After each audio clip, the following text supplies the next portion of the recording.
Hello guys, good morning. Salamat nga pala sa mga nag-subscribe sa YouTube channel ko. Tapos one of the ice. Yung guys, video natin yun, update tayo sa sa ginagawang lambat dito na pang Samaral. Ito kami ngayon sa Delmar Mabini, Bohol. Gawa ko ng lambat dito sa my hometown ko.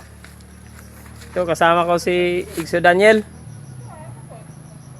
Magsisilbing cameraman muna natin ngayon dahil wala tayong cameraman. Wala tayong pansahod sa cameraman eh. Ang gagawin natin guys, pang pang Samaral. Matagal-tagal nang hindi nakain ng Samaral dahil yung pang Samaral namin na punit na ginawang panimasag hanggang na punit na. Wala na tayong pang Samaral kaya wala tayong video na Samaral. So gumawa tayo ng pang Samaral na lambat, pang danggit. Nakahuli dito ng mga banak guys. Bali double net yung gawa namin ngayon. Ito ano, 9, pwede rin makahuli dito ng hipon. 9 na 0.15. Tapos itong dinobol namin, actually, medyo malaki to. Dapat 3 media lang or 4. Ito yung natitirang ni Airpat. Ginamit ko. Dahil wala pa tayong pang bili. Ito muna yung ginamit ko. Pero tingnan natin makahuli. Ito naman ginamit namin nung pang Samaral niya eh. Double net tayo. Bali, double net. And guys, so, ganun yung nito guys. Pag, for example, ito yung isda. Kailangan guys itong ito mas matangkad ng konti, isang dangkal. Ito ayan oh.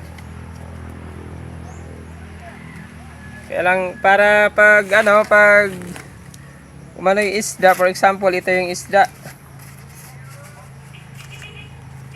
Yan, pag umano yung isda, kailangan mas maluwag tong maliit yung mata ito. Yung 9. Kaysa dito sa 3 or 4, pwede rin 3 media. Ang sama pag kuwari ito yung isda guys. Gaganon siya guys oh. Ano? Ganyan. Ayan, parang maging siya. Maging suman ba? Ayan. Papasok siya doon sa gumaganon kaya hindi na siya malaglag. Ayan oh. Ganyan yung mangyari sa isda pag kasi ayan oh. Hirap na siya tanggalin. Kailangan pang dukutin mo dito sa maliit para makuha mo. Ganun yung nitong pang danggit. Kailangan kailangan siya mas matangkad itong itong mas maliit yung mata. Yung pandanggit pwede rin yung 8 yung mata or city. 8 city na 0.15. Tapos dublihan mo ng 4 or 3 media or 3. Ito 3 tong gamit namin. Kailangan mas matangkad tong pino. Kahit isang dangkal. Kung triple sana to, pwede to yung pino kahit 2 dangkal yung yung lagpas niya kagaya nito. Yung pino ito dapat ito halos 1 dangkal lang yung lagpas niya Kung triple pwedeng 2 dangkal kasi pag may possibility kasing to guys, yung ito masyado nang nakabagsak na ganon, sabitin sa mga corals. Ayan nagaganon na siya. Pero ito double net lang to kaya 1 dangkal lang yung pinalagpas namin dito.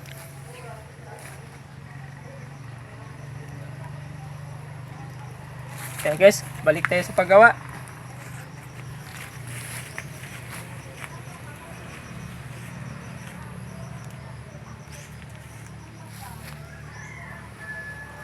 Back to gawa tayo.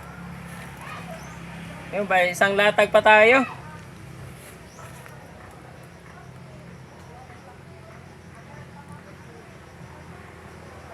Bali naman yung ipapasok nitong mata. Bali itong sa 9 15 na mata siya. Tapos itong tres, ano yung pinapasok namin ito? Dalawang itong tres ito, yung malalaki, dalawang mata lang. Medyo siksik to guys kasi yung danggit, yung ugali ng danggit, ano siya, tumatagilid siya. Kailangan siksik, ano siya, yung halos ano lang oh, isang dangka lang yung, halos 5 inches lang yung ano, pagitan ng mga tingga niya. Ayan. Para yung danggit hindi siya umano, yung sumusuong sa ano, yung tumatagilid kasi danggit, kaya kailangan hindi kailangan siksik ng tingga. Dito naman sa ano, tatlo yung papasok nating mata dito sa tingga. Tatlong mata. Sabay ito, isang mata sa tres. Sabay yan, tahi na.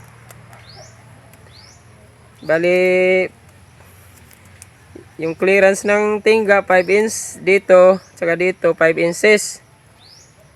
Yan, halos kulang kalating roller, 5 inches. Tapos dito sa, ang ipapasok dito sa may ano dito, tatlong 9 na 0.15 at saka dito isang 3, dalawa dito sa ano, dalawang mata. Bali ano, hindi siya masyadong ano, kung may isdang pumapasok, kung maganon, lulukot siya.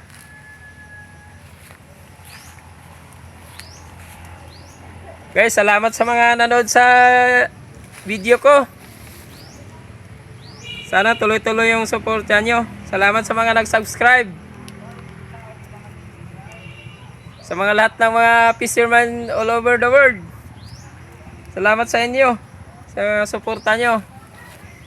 Sana hindi kayo magsasawang mag-support sa YouTube channel ko.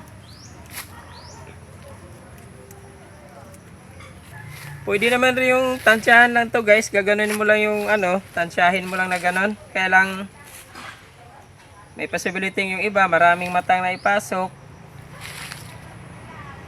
Sir Pat, ano lang, hindi na niya to, pag pino yung mata dito, hindi na niya binibilang.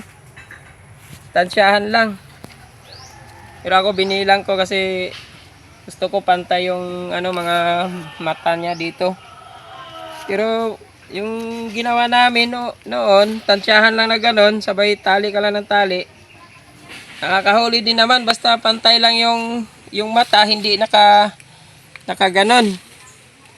Hindi siya lihis. Kailangan nakatapat siya. Yan, nakatapat siyang gano'n sa pagtali mo.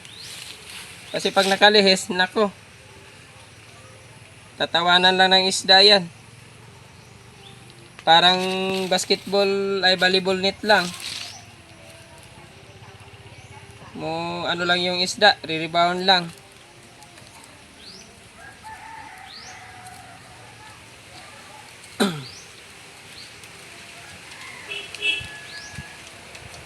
Okay guys, abangan nyo yung ano nito guys, pagkatapos nitong lambat na to.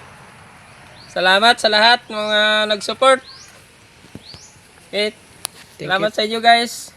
Thank you for watching. Thank you for watching. Abangan nyo sa sunod na video ko. I-update ko tungkol sa lambat na to.